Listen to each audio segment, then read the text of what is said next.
No fue un aullido, ni un ladrido. Fue el sonido de unas cadenas arrastrándose por la tierra. Un clank, clank metálico, lento y pesado, que venía desde el fondo del camino. Me levanté, sintiendo un escalofrío que no tenía nada que ver con la humedad.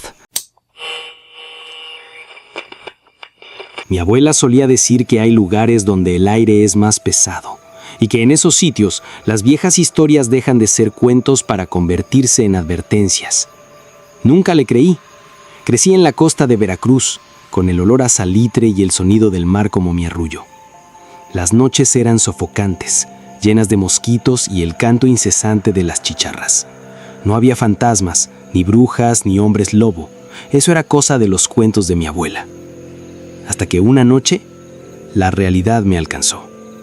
Vivíamos en una pequeña casa de madera a orillas de un estero, en las afueras de Alvarado. El camino a la casa era una vereda de tierra, estrecha y solitaria, que se adentraba en un laberinto de manglares. Mi padre, un pescador de corazón, siempre llegaba tarde. Una noche lo esperaba en el porche, sentado en una silla de bambú, mientras la oscuridad se hacía más densa. La luna, un pedazo de uña, apenas iluminaba el camino.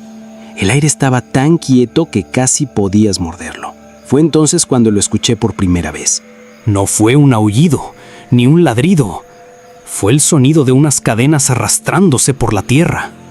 Un clank, clank metálico, lento y pesado, que venía desde el fondo del camino. Me levanté, sintiendo un escalofrío que no tenía nada que ver con la humedad. Debe ser algún vecino que va tarde, me dije a mí mismo, tratando de sonar convincente. Pero el sonido no era el de una bicicleta o una carreta, era rítmico, como si una bestia estuviera caminando a 4 patas arrastrando un peso enorme. Me asomé un poco más, mis ojos buscando entre las sombras. No vi nada. El sonido se detuvo tan de repente como había empezado. Un silencio absoluto me envolvió. Me senté de nuevo en la silla, tratando de ignorar el latido de mi corazón en mis oídos. Minutos después, mi padre apareció. «¿Qué haces aquí afuera, Miguel?», me preguntó, su voz ronca. «El aire está pesado esta noche». «Nada, papá, solo te esperaba. Escuché un ruido extraño hace un momento. ¿No oíste nada?». Mi padre se quedó en silencio por un momento, sus ojos escudriñando la oscuridad. Una mueca de miedo cruzó su rostro curtido. «No escuché nada», dijo, pero su voz sonó a mentira. «Entremos, el pescado está fresco». No hablamos más de ello, pero en los días siguientes, el sonido regresó. Cada noche, puntualmente, entre la medianoche y la 1 de la madrugada, el clank, clank de las cadenas rompía el silencio. A veces se acercaba, otras se alejaba. Mi abuela, que dormía en la habitación de al lado, se levantaba y rezaba, sus susurros llenos de pánico. «Es el cadejo», me dijo un día, sus ojos viejos fijos en los míos. «Es el perro del diablo». Le conté que el cadejo era una leyenda de Centroamérica, no de Veracruz. Ella se rió, una risa seca y sin humor. «Aquí tenemos nuestros propios demonios, mijo. Pero este vino de muy lejos. Un pescador lo trajo, según cuentan los viejos. Vino con la neblina y ahora se ha quedado. Dicen que si ves al cadejo blanco, tendrás fortuna.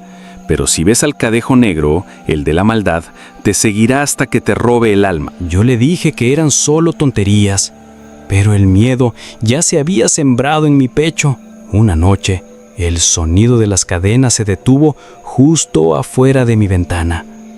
El perro de la casa, un animal grande y valiente, empezó a aullar de una manera que nunca había oído.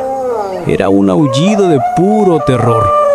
Me levanté de la cama y me asomé por la ventana, mis manos temblando. La oscuridad era completa. La neblina del estero lo cubría todo. No veía nada, pero podía olerlo. Un hedor putrefacto, como de carne quemada y azufre, flotaba en el aire. Y luego los vi.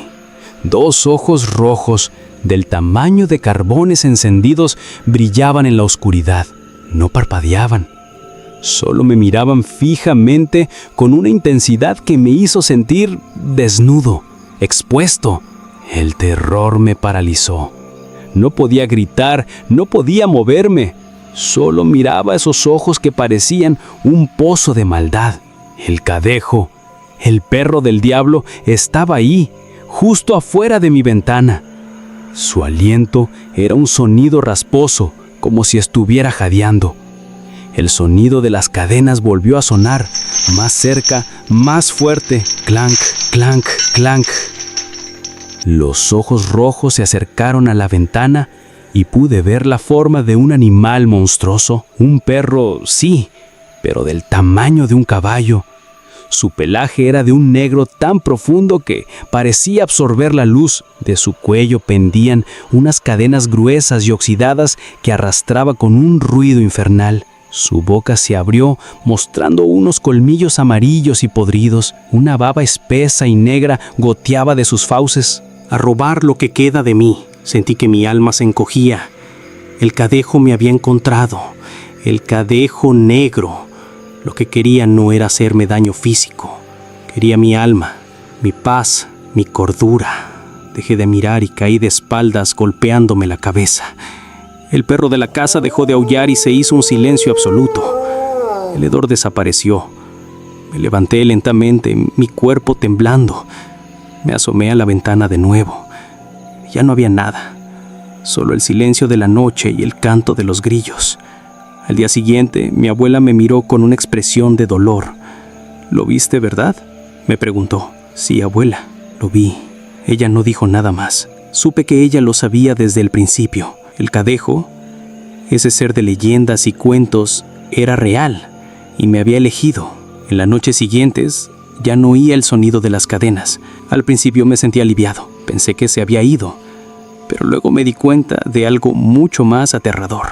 La ausencia de ese sonido era la prueba de que el Cadejo no estaba lejos, sino que estaba en la casa.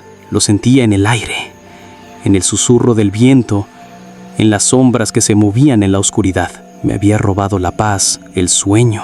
Y ahora me pregunto si algún día vendrá, porque una cosa es escuchar al Cadejo y otra muy distinta es saber que el Cadejo está ahí afuera, esperando.